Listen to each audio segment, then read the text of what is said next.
சிவனே மலையென உயர்ந்து நின்றாய் சிவனே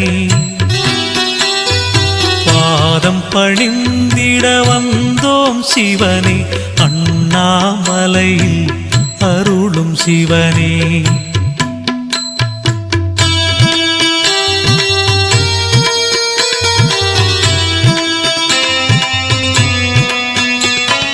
காயன எங்களை காத்திடும் சிவனே தாண்டவமாடும் தலைவன் சிவனே நோயினை தீர்க்கும் மருந்தும் சிவனே அண்ணாமலையில் அருளும் சிவனே ஊழ்வினையாவும் நீக்கிடும் சிவனே உண்மை அன்பினை ஏற்கும் சிவனே